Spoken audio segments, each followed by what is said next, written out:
The knife didn't make a sound, just the soft, rhythmic tap of a black woman's fingers trembling against the cutting board as she prepped vegetables alone at 2 a.m. Her eyes were swollen, not from sleep, but from holding back something heavier. The moment the disguised chef stepped into the kitchen, she stiffened, like she'd been caught doing a crime instead of doing her job. A white manager's voice echoed earlier in her mind. People like you don't need school. Just clean and chop. Tonight, she finally broke. If this already made your blood boil, hit like and subscribe right now, because stories like this are still happening, and the world needs to hear them. The chef, wearing a cheap apron and fake name tag, froze near the doorway. He wasn't expecting anyone here at this hour. The kitchen lights were dim, the air cold, and only one station was alive. Hers. Kiera, black, mid-20s, moved with the precision of someone who'd done this 1,000 times, but with a sadness that didn't belong in someone this talented. She didn't see him at first. She was too focused on slicing onions into perfect, uniform crescents, far more perfect than any dishwasher should know how to make. He cleared his throat gently.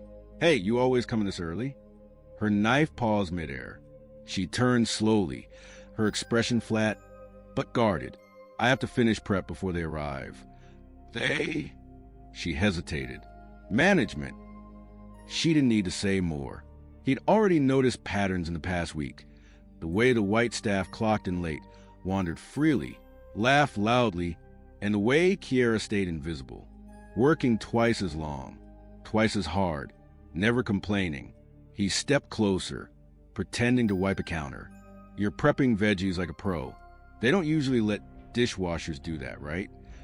Her jaw clenched tight. Pain flickered in her eyes, then died just as fast. "Doesn't matter what I can do. They already decided what I am." The chef felt a sting in his chest. Something was very wrong here. No dishwasher chopped with technique. No worker this low on the ladder moved with chef-level discipline. No one avoided school unless something forced them to. She turned back to the cutting board, whispering under her breath, "People think they know why I never went to culinary school. They don't." A single tear dropped onto the onions. Then she wiped away before it would fall again. This wasn't low skill. This was buried talent. Buried on purpose. And the chef knew whatever she was hiding had been carved into her long before tonight. The restaurant looked different in daylight. Loud, rushed, chaotic. But Kiera kept moving like she always did. Silent, quick, precise, head down. The morning crew barely noticed her slip past them with a tub of clean vegetables balanced on one hip. They never greeted her. They never asked her name. They only tossed orders her way with the same tone you'd use for a mop. "Dishwasher, hurry up with those pans." Kiera didn't react. She'd learned that reacting made things worse. The disguised chef, who everyone knew as Mark, watched from behind the prep counter. No one looked at him twice. To them, he was the new guy brought in to clean and learn the system. Exactly what he wanted. But today, something felt heavier. As the lunch rush built up, the white manager, Chad, mid-30s, walked in with fake confidence and a smirk that made the chef's stomach twist. Chad's eyes always found Kiera, even in a crowded room, not with interest, with ownership. "You forgot to restock the lemons." Chad barked loud enough for everyone to hear. Kiera blinked confused. "I restocked them an hour ago." Chad stepped closer until he was towering over her. "Then do it again. This kitchen needs someone who actually listens." The room fell silent for a second. No one defended her. No one ever did. They just turned away and pretended not to hear the insult soaking beneath his words. The chef clenched his jaw. It wasn't just racism. It was targeted. Kiera swallowed hard, murmuring, "Yes, sir," before slipping away to the walk-in fridge. "Sir." The word tasted like rusted metal coming out of her mouth. When she returned, her hands were trembling, not from fear of lemons, but from something deeper, something that lived beneath her skin like a bruise. The chef stepped toward her, dropping his voice low. "Why does he talk to you like that? You didn't do anything wrong." She didn't look up. "He needs someone to blame, and I'm the safest target." "You mean the only black woman in the kitchen?" he said quietly. Her breath hitched. Just a tiny break. "Say it softly," she whispered. "Walls here have ears." He looked around. Everyone laughed and joked with each other, unless Kiera walked by. Then they stiffened or stepped aside, pretending not to notice her.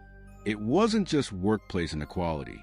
It was a silent architecture built to keep her in the shadows. The chef watched her chop parsley, every movement graceful, controlled, chef-level accurate. "You could be running this station," he muttered. Kiera froze. "That's not my story anymore." "But it was," he replied. She didn't answer. She didn't need to. Her past hung in the air like steam, unseen but burning. And the chef knew something now with absolute certainty. This woman didn't avoid school. Something chased her out of it. Something sitting inside this kitchen. The tension snapped at exactly 3:17 p.m. Lunch rush slammed to the kitchen like a storm. Tickets printing nonstop, pans clattering, voices overlapping. Kiera moved fast, sliding between cooks, passing ingredients, washing trays, clearing space. She did the work of 3 people, without raising her voice once. But Chad, the manager, stood in the middle of the chaos like he owned the oxygen. "Who burned the chicken on table 12? He shouted. Silence. The chef watched from behind the prep station. Every cook looked at each other, unsure, because everyone knew table 12's order hadn't even reached the grill yet. Chad scanned the room. Then his eyes settled on Kiera. "You," he snapped. "Why are you ruining orders now?" Kiera froze, a tray in her hands. "I didn't burn anything. I'm not even on grill." "Don't argue with me," Chad barked, stepping closer. "Every time something goes wrong in this kitchen, you're nearby." The chef's stomach tightened. This wasn't discipline. This was targeting. Kiera's voice softened. "Chad, I didn't do it." "That's your problem," Chad said loudly. "You think you're smarter than everyone else here." Several staff whispered. The chef caught the shift, those coded words. Smarter than everyone else. A phrase racists often use to disguise resentment. Chad wasn't done. "Honestly," he continued, "I don't even know why you're in a kitchen. Didn't you people prefer easy work?" The room went quiet. Kiera's fingers tightened around the tray. She didn't breathe. She didn't blink. The chef felt rage climb up his throat, but Mark, the undercover identity, had to stay calm. Kiera whispered, "Please don't talk to me like that." "Oh, I'll talk however I want," Chad hissed. "If you wanted respect, maybe you should have finished school instead of whatever you were doing." Kiera's throat tightened. There was a trigger. A wound ripped open. The chef stepped forward. "That's enough." Chad faced him. "What did you say?" Mark kept his tone even. "I said she didn't do anything wrong. And you know it." Chad scoffed. "Look, new guy, don't get involved. People like her always." He caught himself, but too late. Everyone heard the people like her. Kiera set the tray down, her voice barely audible. "I'll fix the order." "No," the chef said quickly. "You didn't burn it." Chad smirked. "You defending her?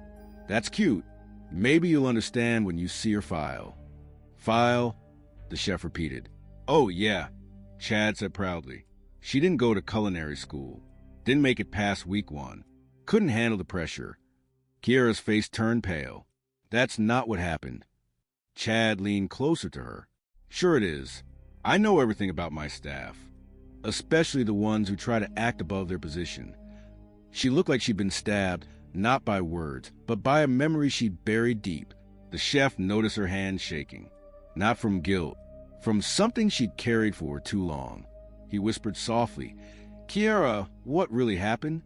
Her eyes lifted for the first time all day. There was pain, there was fear, and behind both, a truth fighting to come out. "It wasn't pressure," she said quietly. "It was someone who made sure I wouldn't last." Chad's smirk vanished. The chef realized something huge. Whatever destroyed Kiera in culinary school was standing right in front of him. The kitchen emptied slowly after the rush. Pans cooled, lights dimmed, and the noise faded into a tired hum. Kiera stayed behind, wiping down the same counter over and over as if he could scrub the memory out of her skin. The chef approached quietly, keeping his voice soft. Kiara, what did he mean? Someone made sure you wouldn't last in school. She kept wiping. He shouldn't have said anything. He said it to hurt you, the chef replied. But it's not the truth, is it? Her hand stopped. The cloth fell from her fingers. For a moment, she didn't speak. She just stared at the metal counter as her breath grew unsteady. Finally, she whispered, I was supposed to become a chef. The chef didn't move. She'd never spoken about herself. Not like this. I got into a really good culinary program, she continued. It was my dream.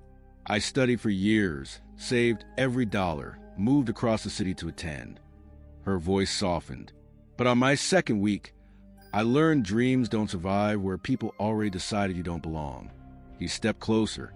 What happened? She swallowed, forcing the words out. There was a senior apprentice, a white guy. He was the instructor's favorite. Everyone listened to him, and he made it clear he didn't want a black girl in his kitchen. Her voice trembled, not from weakness, but from remembering every detail too clearly.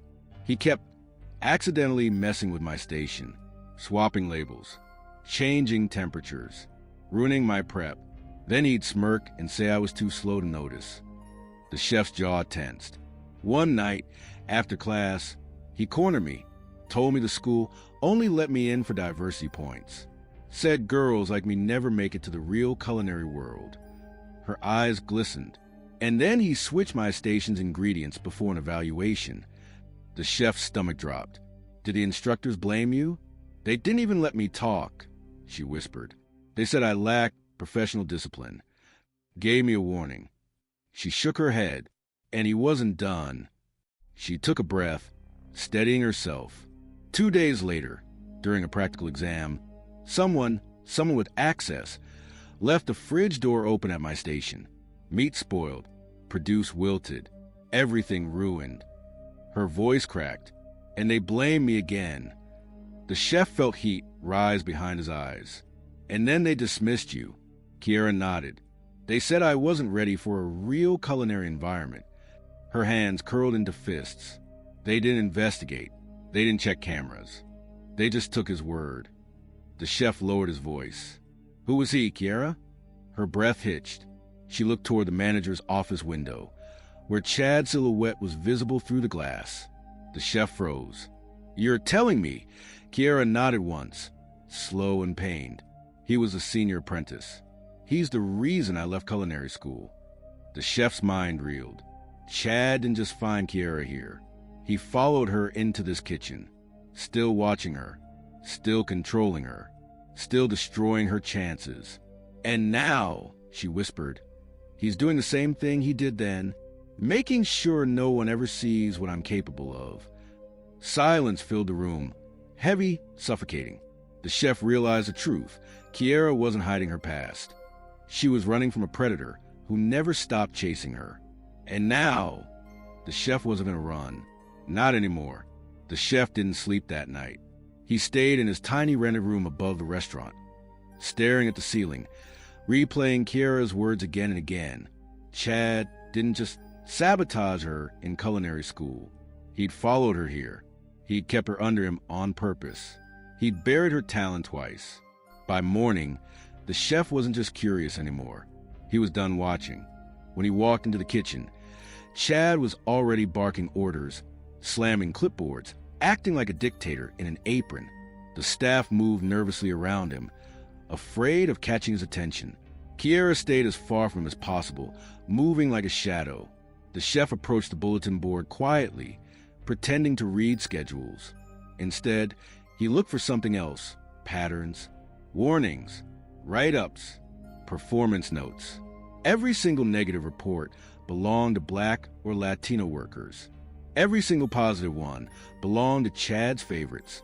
Then he noticed something stranger. Chad had rewritten several staff evaluations, twice. Same dates, different wording, different signatures. Forgery, cover-ups, manipulated records. The chef took pictures with his hidden phone, not one shaky shot, but every page, every name, every timestamp. Next, he walked into the supply room where employee files were stored.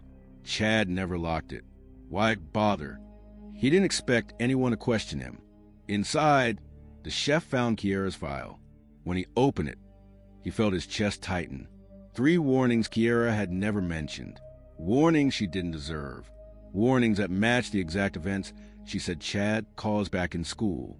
Same phrasing, same handwriting, same lies. But the worst was clipped to the back. A note recommending future termination due to attitude and inability to adapt. There it was. The final blow Chad was planning. The chef closed the folder with shaking hands. He wasn't done yet. He searched deeper, flipping through older staff files. There was again the pattern. 3 black line cooks fired last year. 2 black prep cooks let go for inconsistencies. A Latina chef demoted without explanation. All under Chad. And buried at the bottom, a complaint form never submitted, accusing Chad of harassment and sabotage by a former student from the same culinary school. The chef exhaled slowly. This wasn't just bias. This was a system Chad had perfected. When he returned to the kitchen, he saw Kiera washing trays alone, shoulders slumped, hands red from scrubbing. He approached her, voice low. "Kiera, I found your file." She stiffened. "What did it say?" He hesitated, then told her the truth. "Everything you said was real, and he's planning to do it again." Her breath shook. Her hands trembled in the water, but she didn't cry. Not anymore. Instead, she whispered, "Then it's time someone finally stops him." The chef nodded. He had the truth. He had the evidence. And for the first time, Chad had someone watching him who wasn't afraid. The dinner rush had just ended when the chef decided it was time. Chad stood near the expo window, laughing with 2 servers, acting like he owned the kitchen. Kiera stayed at her station, rinsing a cutting board, pretending not to exist. But tonight, everything would change. The chef walked straight toward Chad, steady, calm, no apron, no fake name tag. He wasn't Mark anymore. His real posture returned, his real confidence.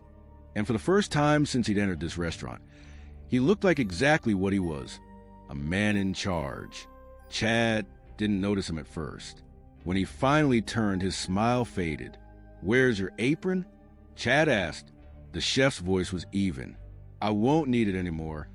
Chad frowned. "What does that mean?" "It means," the chef said, "I'm done pretending to be beneath you." The kitchen grew quiet. Every clatter stopped. Kiera looked up slowly, confusion spreading across her face. Chad stepped closer, lowering his voice. "You're out of line, new guy." The chef reached into his pocket and pulled out a folder. "Actually, I'm the one making the lines now." He opened it and spread the documents across the stainless counter. Kiera's forged warnings, the duplicate evaluations, the altered write-ups, the unused complaint from the culinary school. Chad's face drained of color. "What? Where did you get that?" he whispered. "You didn't lock the supply room," the chef replied. "Made it easy to find your pattern." Chad tried to reach for the papers, but the chef blocked him. "Touch these and you make it worse." A small crowd gathered. Cooks, servers, dishwashers, they all watched silently. "What do you want?" Chad murmured. The chef leaned in. "To end the damage you've done." To her. He glanced toward Kiera, whose eyes shimmered with disbelief. "And everyone you buried to protect yourself." Chad's voice cracked. "You have no authority here." The chef finally dropped the act completely. "I do now," he said, and pulled out his ID badge. The company logo glinted under the kitchen lights. Chad's knees seemed to soften. "You're..." "Yes," the chef cut in. "Regional oversight. Sent here after multiple complaints about this location. And you just confirmed everything." Chad stumbled back. "This isn't fair. Sabotage isn't fair," the chef said. "Racism isn't fair. Destroying a woman's education isn't fair." Kiera stepped closer, her voice steady for the first time. "You followed me into this job just to make sure I'd never rise." "Why?" "Because you couldn't stand seeing someone better than you." Chad couldn't speak. The chef turned to the staff. "As of tonight, he's suspended, effective immediately." Chad tried one last time. "You can't do this." The chef held his stare, cold, sharp. "I just did." And for the first time since the day she met him, Kiera breathed freely. The kitchen felt different the next morning. Quieter, warmer, almost like someone had opened a window and let the air finally breathe. Kiera walked in slowly, unsure if she even belonged here after everything that unfolded last night. For years, she'd moved like a shadow in this building, silent, careful, invisible. Now the staff looked up when she entered, not with suspicion, but with something she hadn't felt in a long time: respect. The chef, now fully himself, no disguise, no apron, stood at the prep station reviewing schedules. When he saw her, he smiled gently. "You came in early," he said. Kiera shrugged, a little embarrassed. "Habit." "Good," he replied. "Because I wanted to talk to you." Her breath caught. "About what?" He stepped toward her and handed over a clean new folder, empty, waiting. "I'm rebuilding this crew," he said. "We need leadership. Someone with real skill. Someone who understands his kitchen better than anyone here." She stared at the folder. "I'm not qualified." "You were qualified the day you stepped into culinary school," he said. "Chad took that from you. We're giving it back." Her eyes softened, filled with something she rarely let herself feel: hope. "So what is this?" she whispered. "Your promotion," he said. "Prep lead. And when you're ready, I'll help you reapply to culinary school. This time, no one will chase you out." Kiera covered her mouth with her hand, shoulders shaking, not from pain, but from release. For the first time in years, she felt the weight lift. The chef rested a hand on the counter. "Kiera, you weren't avoiding school. You were surviving something no one should have to. But your story isn't over." She nodded, tears finally allowed to fall. Then she whispered the words she'd been afraid to say for so long: "I'm ready. Share if you believe this should never happen again." And to my USA, UK, and Canadian viewers, your voice is power.